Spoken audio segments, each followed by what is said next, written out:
पूज्य आचार्य गुरुवर श्री विराग सागर जी गुरुदेव की जय। परम पूज्य आचार्य गुरुवर श्री विनम्र सागर जी गुरुदेव की जय। द्वादश संग जनवाणी माता की जय।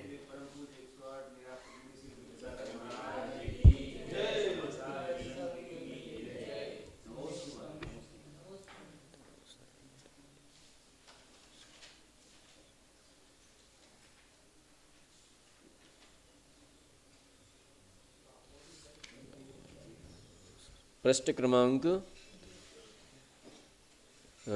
310। ठीक है, उपसम विधि अपन ने समझ ली, सारी समझ में आ गई। उपसम विधि, चारित्र मोहिनी का उपसम किस प्रकार से जीव करता है, क्या क्या क्रम रहता है, तो वो सारी चर्चा अपन ने की थी और लगभग समझ में आ गई होगी। उसको 2-3 बार पढ़ना तो वो समझ में आ जाएगी, कहीं कोई दिक्कत नहीं है। तो ये तो थी उपसम विधि, माने कर्मों को दबाने की। अब आती है कर्म को क्षय करने की विधि, क्षपणा विधि, है ना। तो क्षपणा विधि में ये जीव सबसे पहले कौन से कर्म का क्षय करता है? सबसे पहले अनंतानुबंधी का क्षय करता है। उससे पहले किसी भी कर्म का क्षय नहीं होता है। हाँ, अनंतानुबंधी क्रोध मान माया लोभ की विसंयोजना, माने विसंयोजना वही क्षय है। हाँ, अब वो विसंयोजना उसको नाम इसलिए दिया है कि उसकी संयोजना हो जाती, वापस मिथ्यात्व में आ जाता है तो उसकी संयोजना हो जाती है। शेष कर्म ऐसे एक भी नहीं है जो एक बार नष्ट हो जाए तो उनकी संयोजना हो जाए। एक बार सत्ता खत्म तो खत्म, अब नहीं होगी उसकी संयोजना घातीय कर्मों में। ठीक है, अब घातीय कर्म फिर कहोगे कि संयुक्त प्रकृति सम्यक मिथ्यात्व प्रकृति, तो उसकी बात छोड़ दो। उसकी अभी घात नहीं हुआ, क्षय नहीं हुआ है, उसका उद्वेलना हुई है। उद्वेलना की बात नहीं है, सत्ता समाप्त उद्वेलना के द्वारा हुई है, लेकिन अगर क्षय हो जाए एक बार तो फिर उनकी सत्ता नहीं होती। ठीक है, लेकिन अनंत आनंदी ऐसी है कि नष्ट हो जाती है फिर दोबारा आ जाती है, फिर नष्ट हो जाती, इसलिए इसको विसंयोजना कहा है। संयोजना हो जाती है इसलिए। तो सबसे पहले कौन सी प्रकृति का क्षय करता है? अनंतानुबंधी का। कौन से गुण स्थान में करता है? 4 से लेकर के 7 तक। ठीक है, चौथे में भी कर सकता है, और कोई व्रती है वो भी कर सकता है। छठवें वाले महाव्रती, 7वें वाले, 7 तक क्षय करता है। ठीक है, लेकिन 4 से नीचे नहीं कर सकता। ये नहीं हो सकता कि तीसरे गुण स्थान में कर दे, दूसरे में कर दे, पहले में कर दे, इसका क्षय नहीं कर सकता, चौथे में ही करेगा। ठीक है, और कौन करेगा? वेदक सम्य दृष्टि। कौन करेगा? वेदक सम्य दृष्टि, 6 उपसम सम्य दृष्टि। कहीं कहीं उपसम संयुक्त में भी आचार्यों ने कहा है, एक आचार्य का मत है कि उपसम संयुक्त में भी अनंतानुबंधी संयोजन कर देता है। लेकिन अभी अपन मोटे मोटे तौर पर चलो, यहाँ पर अपन 6 उपसम सम्य दृष्टि लेकर के चलो, है ना। इसके बाद कौन सा होता है? इसके बाद मिथ्यात्व का क्षय होता है। सबसे पहले अनंतानुबंधी और उसके बाद मिथ्यात्व। ये कौन करता है? ये भी चौथे गुणस्थान से लेकर के और 7वें गुणस्थान तक का जीव, कोई भी जीव, माने जो चौथे गुणस्थान से लेकर के 7वें गुणस्थान तक है। अभी क्षय नहीं हुआ है, वेदक है अभी तो।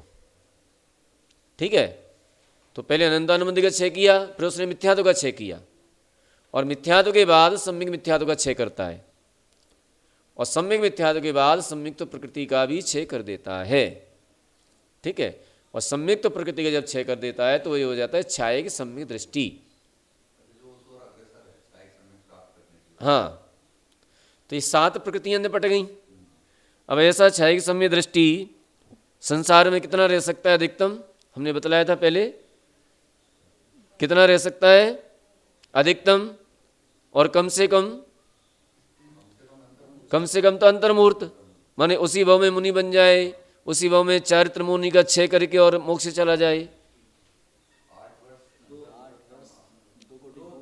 8 वर्ष अंतर्मुहूर्त कम, 2 कोटि पूर्व अधिक, 33 सागर तक संसार में रह सकता है। कौन? क्षायिक सम्य दृष्टि।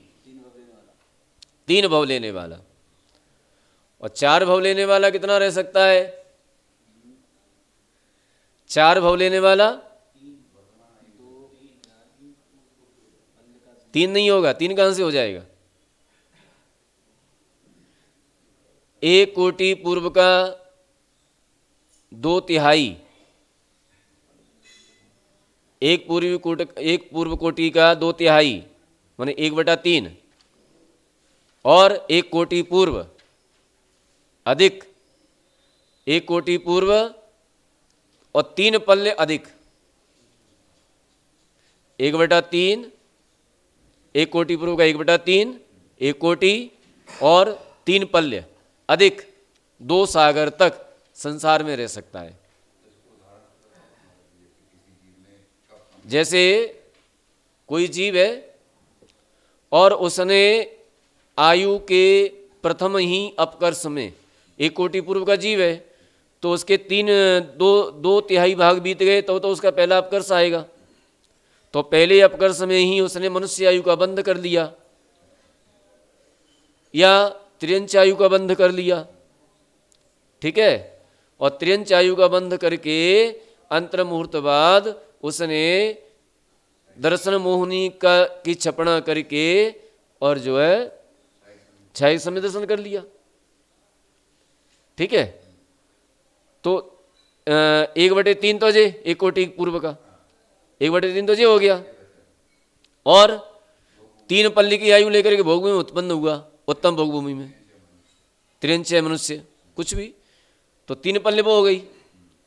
और फिर वहां से वो हो गया पहले दूसरे स्वर्ग में, तो 2 सागर की वहां की, ठीक है। और फिर वहां से आया तो 1 कोटि पूर्व का फिर हुआ, 1 कोटि पूर्व का मनुष्य फिर हुआ, तो 1 कोटि पूर्व जे हो गया। जोड़ दो सबको, हो गया।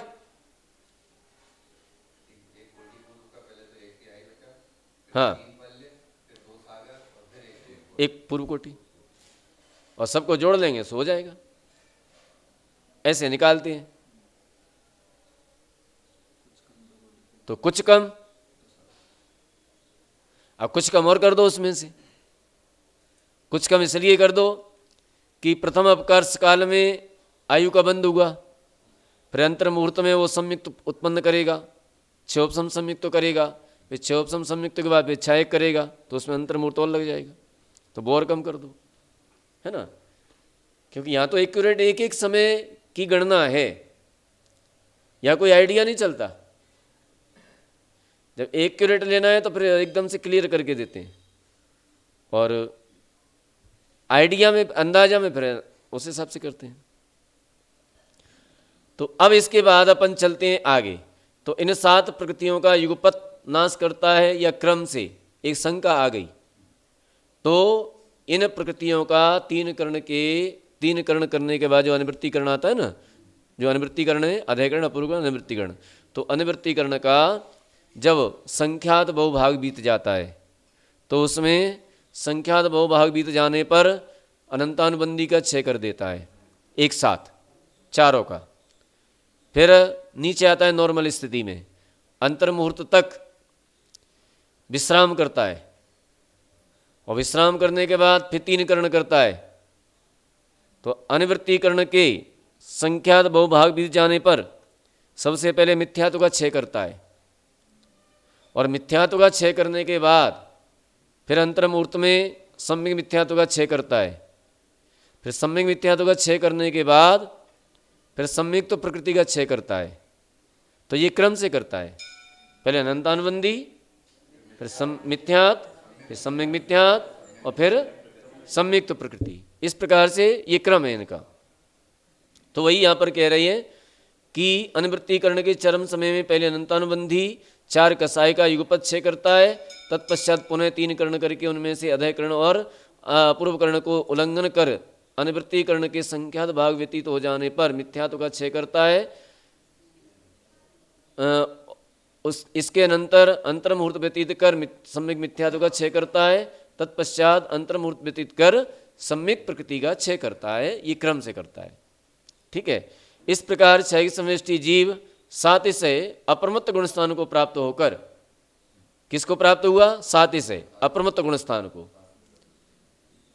जिस समय क्षपण विधि प्रारंभ करता है, अब क्या कर रहा है? क्षपण विधि प्रारंभ कर रहा है। उस समय सबसे पहले कौन सा होता है? अधःकरण। प्रक्रिया वही है, या परिणामों में अंतर आ जाता है बस से। जो उपशम की प्रक्रिया बताई थी ना, वही प्रक्रिया है, केवल परिणामों में अंतर आता है। यहां कर्म क्षय के परिणाम है, वहां उपशम के परिणाम थे। तो अधः प्रवृत्तकरण करके क्रम से अपूर्व अंतर मुहूर्त में अपूर्व करण गुणस्थान वाला होता है, वह एक भी कर्म का क्षय नहीं करता। अवसर हमने बतलाया था कि अपूर्व कर्ण में एक भी कर्म का क्षय नहीं होता, चाहे कोई सा भी अपूर्व कर्ण हो। यहाँ छपड़ा की बात है तो 8वां गुणस्थान है, तो 8वें गुणस्थान में एक भी कर्म का क्षय नहीं होता। ठीक है। अब किंतु प्रत्येक समय में असंख्यात गुणित रूप से कर्म प्रदेशों की निर्जरा करता है। असंख्यात, इसी को कहते हैं क्या? गुण श्रेणी निर्जरा। गुण श्रेणी निर्जरा माने प्रत्येक समय में असंख्यात गुणी निर्जरा करता है।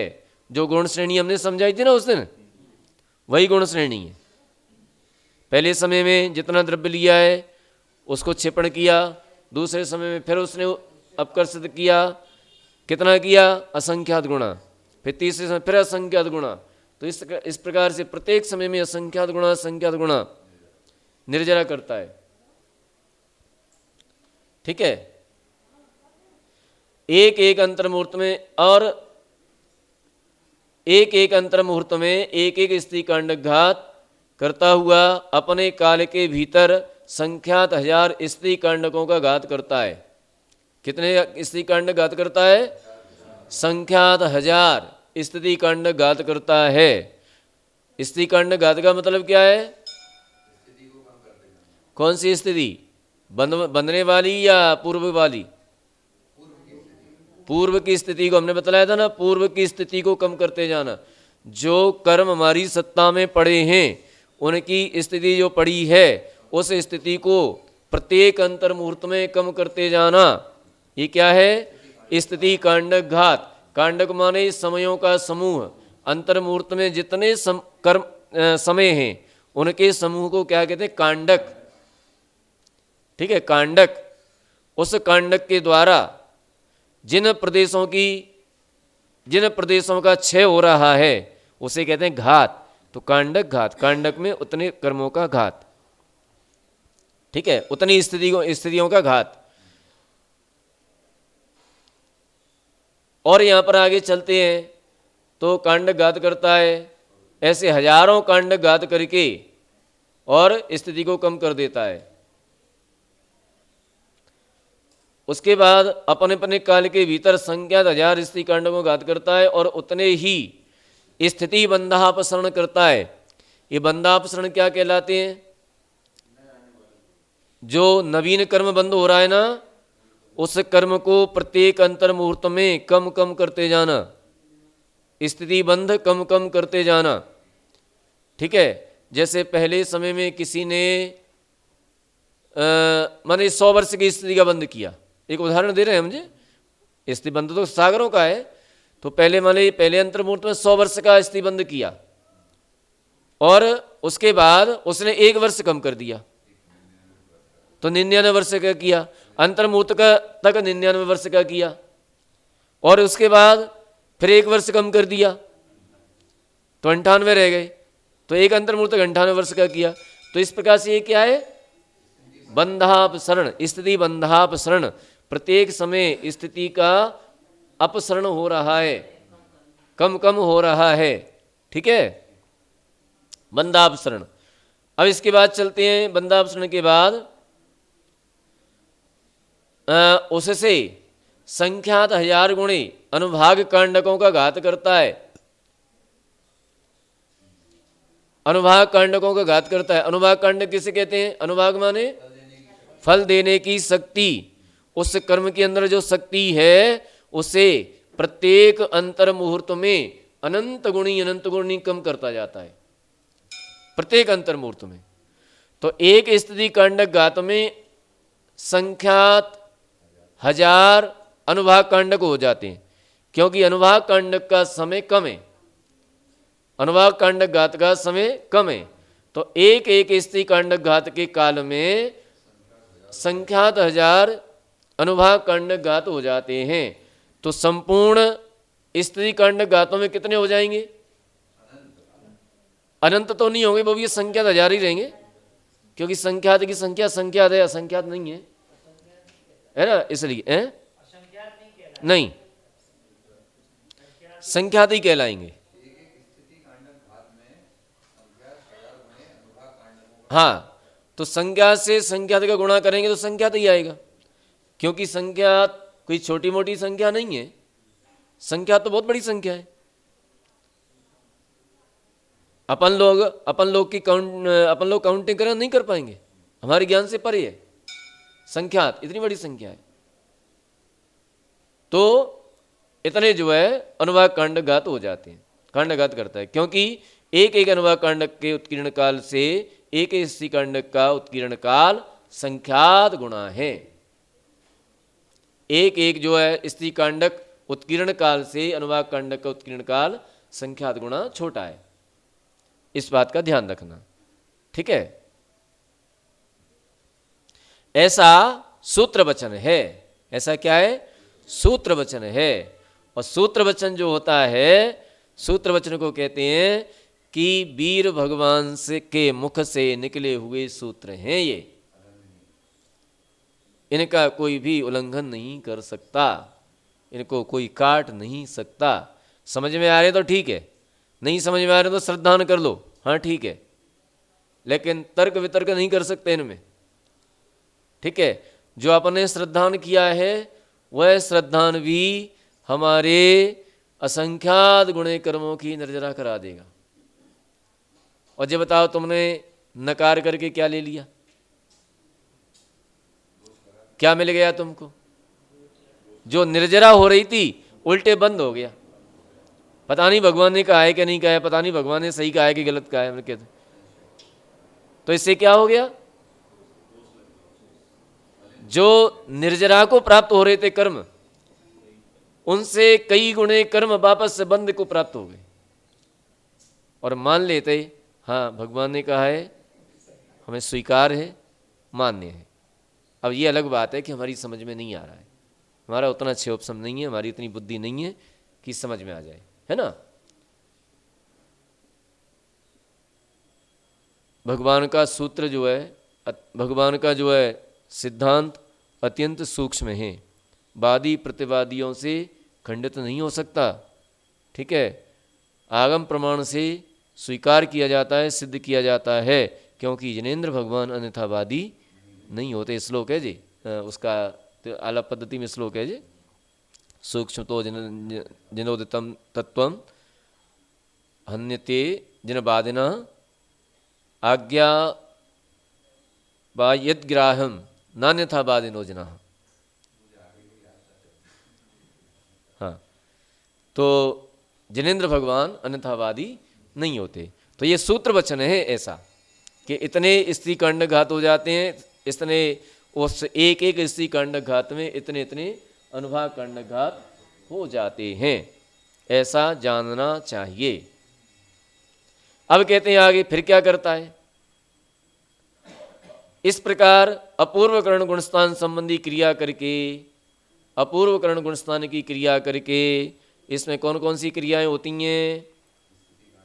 स्त्री कांडक घात, अनुभाग कांडक घात, बंधापसरण नहीं गिनाए, बंधापसरण तो पहले से चल रहे हैं, चालू है।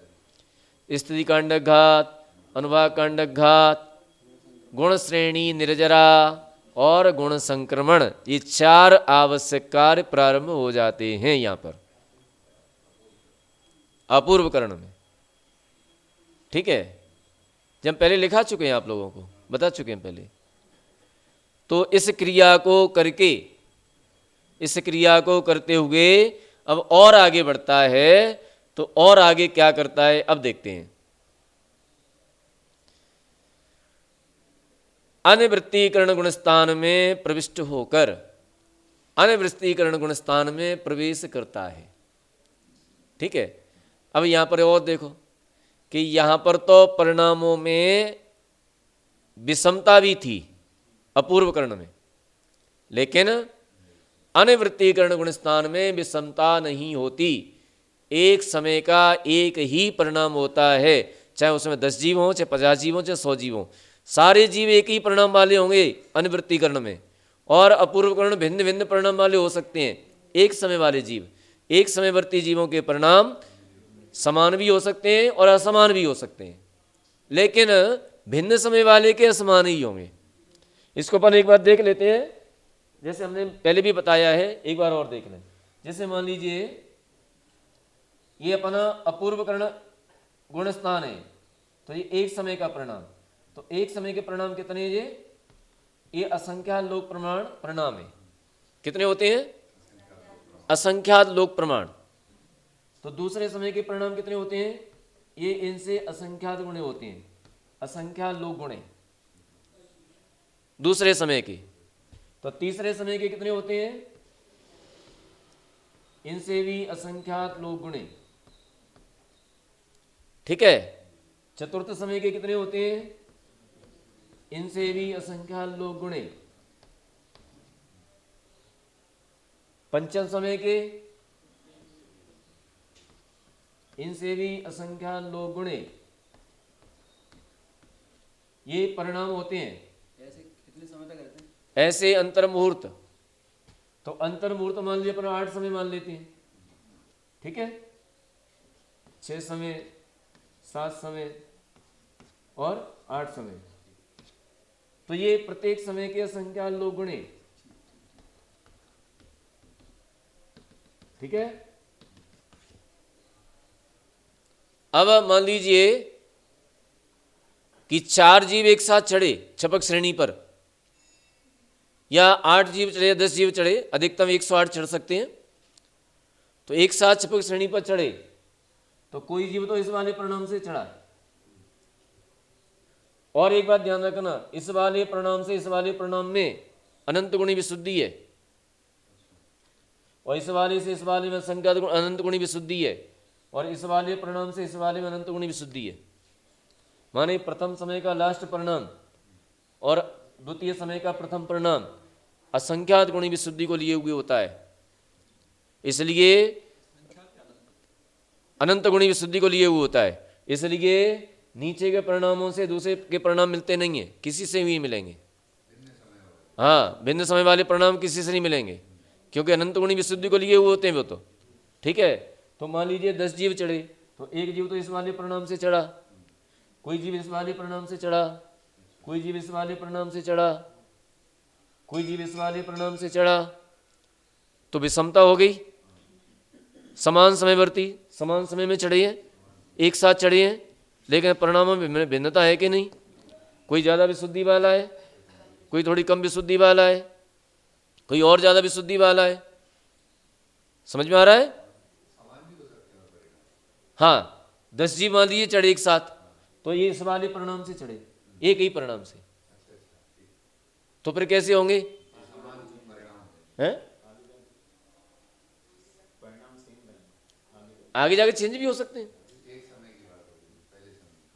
चेंज हो जाएंगे। हाँ, कोई ने और ज्यादा विशुद्धि बना ली और इस वाले परिणाम से इस वाले में पहुंच गए, ऐसा भी हो सकता है। तो ये जो है समान समय वाले जीवों के परिणाम समान भी हो सकते हैं और असमान भी हो सकते हैं। समझ में आ गया? कैसे समान होंगे, कैसे असमान होंगे? क्लियर हो गया? आप लिख नहीं रहे? अच्छा है, तो कोई बात नहीं, तुम लिख लो। तुम भी नहीं लिख रहे हैं? नहीं, क्रम से नहीं चलेगा, इसके बाद ऊपर जाएगा। नहीं नहीं, एक समय वाला है, ये पहले मान लो इस वाले परिणाम से चढ़ा है, तो इस वाले से इसमें नहीं जाएगा, इस वाले से इसमें जाएगा, फिर ऊपर जाएगा। तीसरे समय इससे चढ़ा तो इससे ऊपर जाएगा, इससे इसमें जा सकता है, इससे इसमें जा सकता है, हाँ किसी में भी जा सकता है। पहले वाला भी किसी में भी जा सकता है। कौन सा? पहले वाला जा सकता है ना, लेकिन ऐसा नहीं है कि इसमें इसमें जाए इसमें जाए, ऐसे नहीं जाएगा, ये क्रम नहीं जाए, ऊपर जाएगा। हाँ लेकिन फिर तो जब इसमें ही अनंत गुना परिणाम ज्यादा थे, विशुद्ध थे, हाँ, और उससे उसमें अनंत गुना थे, किससे? तब फिर तो बहुत ऊंची छलांग मारनी अरे छलांग मारेगा, प्रत्येक समय में छलांग मार रहा है, परिणाम विशुद्ध बन रहे हैं। एक समय के परिणाम अलग हैं, दूसरे समय के अलग हैं, तीसरे समय के अलग हैं। हाँ विशुद्धि है, विशेष विशुद्धि है। हाँ जब इस वाले परिणाम से इसमें अनंत गुण, इसमें अनंत गुण, इसमें और इससे भी अनंत गुण इसमें है, तो भाई इसमें कितनी हो जाएगी? फिर बहुत हो जाएगी।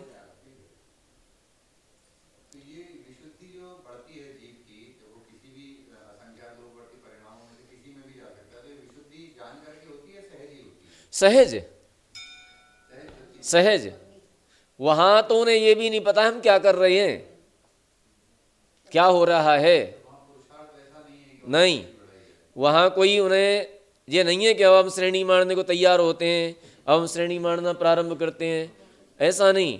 वहां तो ध्यान में बैठे हुए हैं और ध्यान में इतने तल्लीन हो जाते हैं, अब वो आत्मा में इतने तल्लीन हो जाते हैं, इतने तल्लीन होते हैं तो पता ही नहीं है।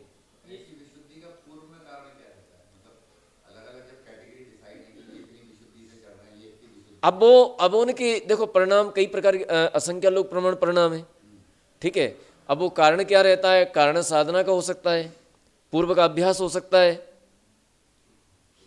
ना। उन्होंने जिन्होंने कई बार ऐसे कार्य किए, उपसम श्रेणी माड़ी, ऐसे कार्य किए जैसे कि कर्म की सत्ता कम रह गई, अनुभाग शक्ति कम रह गई, तो उनकी विशुद्धि ज़्यादा बन जाएगी। और जिनके कर्म का भार अधिक है, अनुभाग अधिक है, और श्रेणी आरूढ़ करना प्रारंभ कर दी, तो हो सकता है कम हो सकती है, ये जरूरी नहीं है, हो सकती है। शुद्धोपयोग, शुद्धोपयोग है, एक जीव की अपेक्षा। क्यों एक साथ नहीं चढ़ सकते? एक साथ तो वो भी अंतर्मूर्तता का ही रहेंगे। काहे को बढ़ता चला जाएगा? अरे अरे ये बताओ, मैं सुनो पहले कि यहाँ से भोपाल स्टेशन से एक ट्रेन में 10 आदमी चढ़े, तो विदिशा एक साथ पहुंचेंगे कि अलग अलग पहुंचेंगे टाइम में? क्यों, आदमी तो बहुत सारे हैं और एक ही गाड़ी में बैठे हैं, तो एक साथ पहुंचेंगे कि अलग अलग पहुंचेंगे? फिर अब उतरने की अलग बात है, हैं?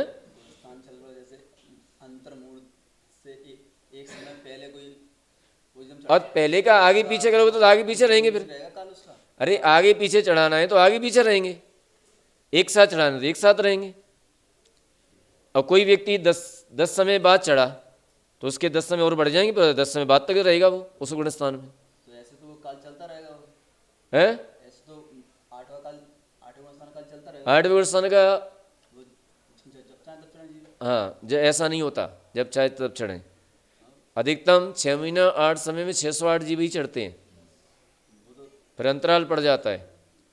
लगातार चढ़ेंगे, कंटिन्यूस चढ़ेंगे तो अंतर मुहूर्त से अधिक नहीं चढ़ सकते। पड़ता है ना, 6 महीना, 6 महीने तक न चढ़े कोई, और एक समय अंतराल में चढ़ जाए तो अंतराल पड़ता है, ठीक है। तो अगर लगातार चढ़ें एक के बाद एक के बाद एक के बाद एक, एक के बाद एक, एक के बाद एक, तो 608 में कितने समय हुए? 608 ही समय तो हुए। और 608 समय कितना सा समय है? एक सेकंड भी नहीं हो रहा है, सेकंड का एक आवली नहीं हो रहा है, तो उतनी देर तक कंटिन्यूस बना रहेगा, इसके बाद विरह काल पड़ जाएगा। तो वो भी अंतर्मूर्त है, लगातार चढ़े तो भी अंतर्मूर्त है, ठीक है। तो इस प्रकार से अब अनिवृत्तीकरण गुणस्थान में, अनिवृत्तीकरण में एक समय का एक ही परिणाम है, एक समय का एक ही परिणाम है, ठीक है, ये समान परिणाम है जी।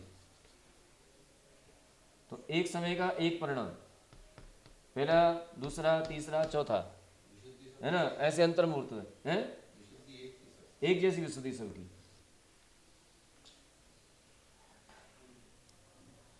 पहला, दूसरा, तीसरा, चौथा, माने ऐसे अंतर मुहूर्त था, तभी तो कर्म क्षय होता है। अगर अलग अलग परिणाम होंगे तो फिर ये परिणाम से ये वाला, इस वाले जीव का क्षय हुआ, इस वाले से इस वाला, अंतर पड़ जाएगा, किसी का होगा ही नहीं, फिर कोई ऐसा भी जीव रहे जिसका होगा ही नहीं। इसलिए समान परिणाम, और समान परिणाम से अवकर्मों का क्षय होता है। इसलिए तो 8वें गुणस्थान में क्षय नहीं हुआ, क्योंकि 8वें गुणस्थान में तो भिन्न भिन्न परिणाम है। अब कौन से परिणाम से हो, तो वहाँ नहीं हुआ। अब अनिवृत्तिकरण में क्षय होता है, तो वह अनिवृत्तिकरण काल के संख्यात भागों को अपूर्वकरण के समान स्त्री कांडघात आदि विधि से व्यतीत कर, कितना, असंख्यात नहीं, संख्यात, संख्यात भागों को, माने उसके अलग अलग भाग किए जाए ना, तो संख्यात भागों को अपूर्वकरण के समान स्त्री कांडघात आदि विधि से व्यतीत कर, अनिवृत्तिकरण काल में संख्यात भाग शेष रह जाने पर, कितना शेष रहने पर, संख्यात भाग शेष रहने पर स्त्यान गृद्धि आदि, स्त्यान गृद्धि, निद्रा, निद्रा निद्रा, प्रचला प्रचला, नरक गति, त्रियंच गति, एकेंद्रिय जाति, द्विंद्रिय, त्रिंद्रिय और चतुरिंद्रिय जाति, नरक गति, प्रायुज्ञान पूर्वी, त्रियंच गति प्रायुज्ञान पूर्वी, आतप, उद्योत, स्थावर, सूक्ष्म और साधारण, इन 16 प्रकृतियों का क्षय कर देता है। नरक गत्यानुपूर्वी नहीं, नरक गत्यानुपूर्वी, नरक गति गत्यानुपूर्वी, क्योंकि ये गतियों का और प्रायोगिक पूर्वी का सत्व हमेशा जीव में पड़ा रहता है। ठीक है, अभी भी है, सबके है, बंद भी चल रहा है, प्रत्येक समय चल रहा है, लेकिन आयु नहीं रहती है, आयु प्रत्येक समय नहीं रहती है। ठीक है, तो इन 16 प्रकृतियों का क्षय कर दिया। अब इसके बाद और आगे बढ़े, और विशुद्धि आगे बढ़ी। नहीं, एक साथ हो जाती है, तो हाँ, एक साथ क्षय हो जाता है। अब इसके बाद और आगे बढ़ते हैं, तो और आगे बढ़े तो एक अंतर मुहूर्त पश्चात क्षय करता है, पश्चात अंतर मुहूर्त व्यतीत करके, अंतर मुहूर्त व्यतीत करके अब क्या करता है कि अप्रत्याख्यान वर्ण और प्रत्याख्यान वर्ण, क्रोध, मान, माया, लोभ, इन 8 प्रकृतियों का एक साथ क्षय कर देता है। अब कौन सी प्रकृतियां क्षय कर दी? अप्रत्याख्यान वर्ण, प्रत्याख्यान वर्ण, क्रोध, मान, माया, लोभ, हो गया। फिर आगे बढ़ता है, यह सत्कर्म प्रावृत्त का उपदेश है, किंतु कसाय प्रावृत्त का उपदेश तो इस प्रकार है कि पहले 8 कसायों का क्षय हो जाने के पश्चात अंतर मुहूर्त में पूर्वोक्त 16 कर्म प्रकृतियों का क्षय होता है। या 2 आचार्य, तो 2 आचार्यों का कथन है। तो एक आचार्य कहते हैं पहले 16 प्रकृतियों का क्षय होता है, और एक आचार्य कहते हैं कि पहले 8 कसायों का क्षय होता है। हमें दोनों मान्य है, क्योंकि वर्तमान में निर्णय नहीं कर सकते। ठीक है, और हो भी जाए तो क्या फर्क पड़ता है, आगे पीछे तो होना, अपन तो कर्म का क्षय करना है। इसके बाद और आगे चलते हैं, तो और आगे चल करके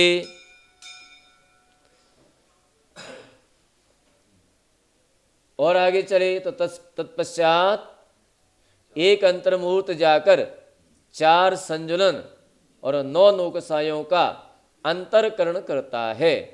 अंतरकरण कल हमने बता दिया था, है ना। तो अंतरकरण करता है। अंतरकरण करने के पहले 4 संजुलन और 9 नौकसायों संबंधी 3 वेदों में से जिन 2 प्रकृतियों का उदय रहता है उनकी प्रथम स्थिति अंतर मुहूर्त मात्र स्थापित करता है, और अनुदय रूप 11 प्रकृतियों की प्रथम स्थिति एक समय कम आवली मात्र स्थापित करता है। तत्पश्चात इसके बाद अंतरकरण करके एक अंतर मुहूर्त व्यतीत होने पर अब नपुंसक वेद का क्षय करता है। ये अंतरकरण हमने बता दिया था, ठीक है, वैसे ही समझना। प्रथम स्थिति अंतःकरण और उपरतन स्थिति या द्वितीय स्थिति लिखा है था, हमने बताया था आप लोगों को, लिखा होगा आपके पास, है ना। नहीं समझ में आए और पूछ लेना बाद में। तो इस प्रकार से अब नपुंसक वेद का क्षय करता है।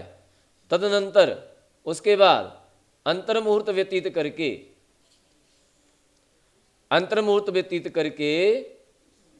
अब क्या करता है, स्त्री वेद का क्षय करता है। स्त्री वेद का क्षय कर दिया, क्योंकि स्त्री वेद भी प्रति समय सत्ता में पड़ा हुआ है, नपुंसक वेद भी पड़ा हुआ है और बंद भी होता रहता है। तो इन दोनों प्रकृतियों का क्षय कर दिया। पुनः एक अंतर्मूर्त जाकर सवेद भाग के द्विचरम समय में, सवेद भाग किसे कहते हैं, सवेद भाग माने वेद सहित, माने पुरुष वेद का उदय है, जिस समय वेद का उदय है उस सवेद भाग के द्विचरम समय में, द्विचरम माने सेकंड लास्ट, द्विचरम समय में पुरुष वेद और 6 नौकसाय, सभी द्विचरम समय पुरुष वेद के पुरातन सत्तारूप कर्मों के साथ, पुरातन माने प्राचीन, पहले का जो द्रव्य पड़ा हुआ है गोदाम में उसको, अभी नया नहीं, जो नवक बंद है, नवक समय प्रबद्ध, उसको नहीं, क्योंकि इस समय बंद भी तो हो रहा है, अभी पुरुष वेद का बंद नहीं, इसका बंद और उदय विच्छुति एक साथ होती है, बंद विच्छुति और उदय विच्छुति एक साथ होती है। तो उसके सत्तारूप कर्मों के साथ 6 नौकसाय का युगपत क्षय करता है। 6 नौकसाय कौन सी, हास्य रति अरति शोक भय जुगुप्सा और एक पुरुष वेद का पुरातन द्रव्य, वर्तमान का नहीं, अभी मौजूद है, पूरा खत्म नहीं हुआ है, ठीक है। तदनंतर एक समय कम 2 आवली मात्र काल के व्यतीत होने पर, कितना, 2 आवली, ये 2 आवली क्यों हुआ, 2 आवली क्यों हुआ है जी, अरे एक आवली तो वैसा का वैसा ही पड़ा रहता है। जैसे लास्ट समय में जिस कर्म का बंद हुआ, तो लास्ट समय में बंद हुआ है तो वो कर्म एक आवली तक तो वैसा का वैसा ही पड़ा रहेगा, फिर उसकी निश्चय की रचना होगी तो क्रम क्रम से पुरुष वेद में संक्रमण कर देगा वो। अब उसका उदय तो है नहीं है, जो उदय में आ करके निकले, तो क्या करेगा, संक्रमण करेगा, किस में, पुरुष वेद में। तो पुरुष वेद में संक्रमण कर, पुरुष वेद में नहीं, पुरुष वेद का क्रोध में, किस में करेगा संक्रमण, क्रोध में, संजुलन क्रोध में, ठीक है। तो पुरुष वेद का क्षय करता है, तो 6 वही 6 है उसका, उसमें पुरुष क्रोध में, क्रोध संजुलन में संक्रमण कर देता है। तत्पश्चात एक अंतर्मूर्त ऊपर जाकर, अब अंतर्मूर्त ऊपर जाकर क्रोध संजुलन का क्षय करता है। किसका क्षय किया, क्रोध संजुलन का, और क्रोध संजुलन का भी जो प्राचीन द्रव्य था पुराना, उसी का क्षय करता है। नवक समय प्रबद्ध इसका भी रह जाता है। अब 2 आवली व्यतीत करके उसका भी क्षय कर देता है। पश्चात एक अंतर्मूर्त व्यतीत होने पर मान संजुलन का क्षय करता है। इसी प्रकार से मान संजुलन का क्षय करता है, पुरातन द्रव्य रह जाता है, पुरातन तो क्षय हो जाता है, नवीन रह जाता है, 2 आवली उसका भी क्षय कर देता है। इसके पश्चात एक अंतर्मूर्त ऊपर जाकर माया संजुलन का क्षय करता है। पुनः एक अंतर्मुहूर्त ऊपर जाकर सूक्ष्म सांप्राय गुणस्थान को प्राप्त होता है। तो यहां पर बादर सांप्राय गुणस्थान कौन सा है, 9वां। तो बादर सांप्राय में बादर संजुलन लोभ का क्षय कर देता है। अब सूक्ष्म अवस्था है, जो कृष्टियां रह जाती, कृष्टियां कर लेता है यहां पर, बादर कृष्टि, सूक्ष्म कृष्टि। उपसम श्रेणी में केवल सूक्ष्म कृष्टि करता है, लेकिन छपक श्रेणी में बादर और सूक्ष्म दोनों प्रकार की कृष्टियां करता है। कृष्टियों का मतलब है जो निषेकों में जो अनुभाग शक्ति बाकी बची थी, अनुभाग कांड घात होते होते जो अनुभाग शक्ति शेष बची थी, उसका भी अनंत गुणा उस अनुभाग का अनंत गुणा क्षय करके उसके खंड कर देता है, अनंत गुणा क्षय करके फिर वो कृष्टियों की रचना करता है। उनको कहते हैं कृष्टि, कृष करके, तो वो कृष्टियों की रचना होती है। तो कृष्टियों की रचना करके बादर कृष्टि और सूक्ष्म कृष्टि, बादर कृष्टि 9वें गुणस्थान में ही उसका उपभोग कर लेता है, और जो सूक्ष्म कृष्टि बचती है वो जाकर के 10वें गुणस्थान में सूक्ष्म सांप्राय, इसलिए उस गुणस्थान का क्या नाम है? सूक्ष्म सांप्राय। अब इतना लोभ बचा है कि उसे पता भी नहीं चल रहा है, कसाय का अनुभव ही नहीं हो रहा है अब तो, लेकिन है, मौजूद है।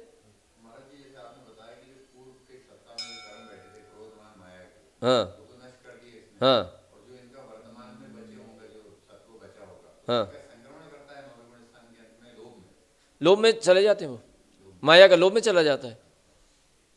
ठीक है, तो वह सूक्ष्म संप्राय गुणस्थानवर्ती जीव भी अपने गुणस्थान के अंतिम समय में, वह सूक्ष्म संप्राय गुणस्थानवर्ती जीव अपने गुणस्थान के काल के अंत समय में लोभ संजुलन का भी क्षय कर देता है। और जैसे ही लोभ संजुलन का क्षय होता है और उसी काल में क्षीण कसाय गुणस्थान को प्राप्त करके कहाँ पहुंच जाता है? क्षीण कसाय गुणस्थान में। अब ना तो यहाँ कोई कसाय बची है, न नो कसाय बची है, सब कुछ समाप्त हो गया। और आत्मा का यथा स्वरूप प्रकट कब होता है? यथाख्यात चारित्र, माने जैसा स्वरूप है वैसा कहाँ प्रकट होता है? 12वें गुणस्थान में। निचले में गुणस्थान में तो लोभ लगा हुआ है कहीं ना कहीं, तो लोभ राग, कहीं द्वेष लगा हुआ है तो राग और द्वेष, और राग और द्वेष का जैसे ही अभाव हो जाता है, संपूर्ण राग द्वेष का अभाव हो जाता है, तो आत्मा का चारित्र गुण प्रकट हो जाता है। ठीक है, इसी को कहते हैं यथाख्यात चारित्र, जैसा आत्मा का स्वरूप है वैसा प्रकट हो जाता है। ये है क्षीण मोह गुणस्थान। ठीक है, अब यहाँ से नीचे नहीं आता। बाद में कह रहे थे आप बाद में नीचे ले आते हो, नीचे नहीं लाएंगे, अब और ऊपर ले जाएंगे। ठीक है, तो क्षीण कसाय गुणस्थान को प्राप्त करके तथा अंतर्मुहूर्त बिता करके, उसमें अंतर्मुहूर्त बिता करके उसके द्वितीय भाग में द्विचरम समय में निद्रा, माने द्विचरम समय माने सेकंड लास्ट समय में, 12वें गुणस्थान के सेकंड लास्ट समय में क्या क्या हो जाती हैं? निद्रा और प्रचला। अभी झोंका आ सकता था, वो भी नहीं आएगा अब बहुत मामूली। इनके अब अनुवाद कितना बचा है, उनकी शक्ति कितनी है पता भी नहीं चलता है, लेकिन वर्तमान मौजूद तो है, तो यहाँ पर उनकी सत्ता भी समाप्त हो जाती है। निद्रा और प्रचला का युगपत क्षय करता है। तदनंतर उसके बाद अपने काल के अंतिम समय में 5 ज्ञानावरण, 4 दर्शनावरण और 5 अंतराय, इन 14 प्रकृतियों का क्षय कर देता है। अब क्षय कर दिया, अब हो गया कौन सा गुणस्थान? 13वां, अरिहंत भगवान। ठीक है, केवल ज्ञानी, निर्वाण हो गया। नहीं, अभी निर्वाण नहीं हुआ है, अभी तो केवल ज्ञान हुआ है ना। इस प्रकार इन 60 प्रकृतियों का क्षय हो जाने पर यह जीव सयोग केवली जिन होता है। सयोग केवली जिन किसी भी कर्म का क्षय नहीं करते। 13वें गुणस्थान में किसी भी कर्म का क्षय नहीं होता। ठीक है, तत्पश्चात विहार करके और क्रम से योग निरोध करके वे अयोग केवली होते हैं। अयोग केवली भी अपने काल के द्विचरम समय में, अपने काल के द्विचरम समय में कितनी प्रकृतियों का नाश करते हैं? 72 अथवा 73, और चरम समय में 12 प्रकृतियों का अथवा 13 प्रकृतियों का क्षय करके और सिद्ध शिला पर विराजमान हो जाते हैं। सारे कर्मों का क्षय करके निर्वाण को प्राप्त हो जाते हैं। इस प्रकार से ये क्रम क्रम से क्षय करते करते और सिद्ध शिला में जाकर के विराजमान हो गए। अब ऐसा ही ध्यान करना है ना।